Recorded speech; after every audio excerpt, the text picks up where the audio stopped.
भोजपुरी, अवधी, ब्रज और बुंदेलखंडी को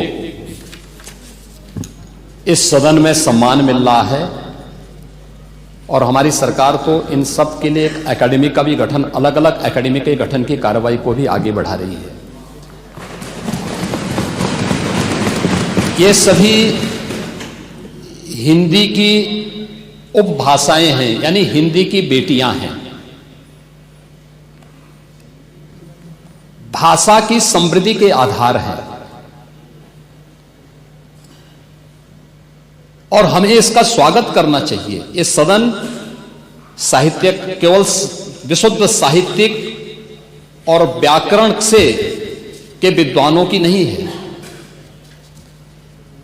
आम जन का प्रतिनिधित्व करने वाले माननीय सदस्य समाज के विभिन्न तबके से आए हैं। अंतिम पायदान पर बैठे हुए व्यक्ति की आवाज को भी इस सदन में मुखरता मिले, इसके लिए अगर किसी को हिंदी में वह धारा प्रवाह नहीं बोल सकता तो उसको भोजपुरी में भी अपनी बात को रखने का अधिकार मिलना चाहिए। अवधी में, ब्रज में या बुंदेलखंडी में उसको रखने का अधिकार मिलना चाहिए। ये कौन सी बात हो गई कि भोजपुरी में ना बोले, अवधी में ना बोले, इसका विरोध अंग्रेजी का, बुंदेलखंडी में ना बोले और उर्दू की आप वकालत कर रहे हैं। ये बड़ी विचित्र बात है। आप मुझे बताइए, मैं इसीलिए कहता हूं कि आप समाजवादियों का चरित्र ही इतना दोहरा हो चुका है, इतना दोहरा हो चुका है कि अपने बच्चों को भेजेंगे इंग्लिश पब्लिक स्कूल में और दूसरों के बच्चों को बोलेंगे कि एक गांव के उस विद्यालय में पढ़े जहां संसाधन भी नहीं है। ये दोहरा आचरण और जाकी रही भावना जैसी प्रभु मूर्ति देखी दिन तैसी, यह तो आचरण आप लोगों का है। इसीलिए आपने कल भी भोजपुरी का विरोध किया, अवधी का विरोध किया, बुंदेलखंडी का विरोध किया और आप लोग अपने दैनिक जागरण में, दैनिक जीवन में इस प्रकार के आचरण के आदी हो चुके हैं।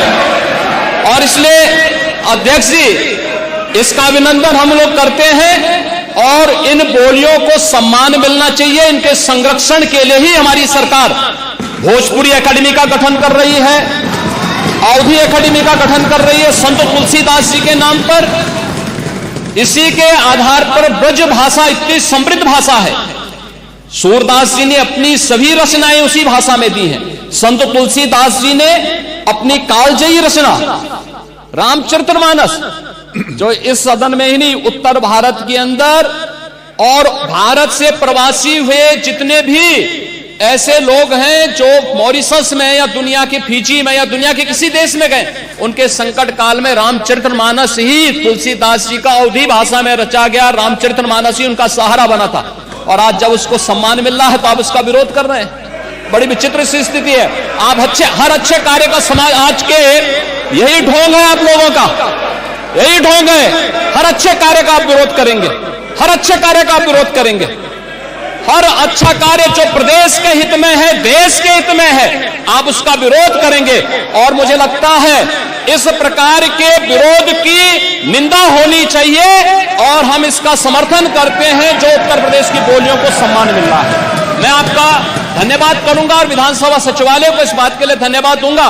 कल हम लोगों ने यहां पे इसका शुभारंभ किया, समाजवादी पार्टी ने उसका विरोध किया है और मुझे लगता है कि प्रोसीडिंग का हिस्सा होना चाहिए। इनको समाज के सामने एक्सपोज करना चाहिए। अपने बच्चों को ये लोग पढ़ाएंगे इंग्लिश स्कूलों में और दूसरे के बच्चे के लिए अगर वो सुविधा सरकार देना चाहते हो, कहते नहीं उर्दू पढ़ाओ इसको, यानी उसको मौलवी बनाना चाहते हैं, कठपुल्ला पर की ओर इसको ले जाना चाहते हैं। ये नहीं चल सकता है।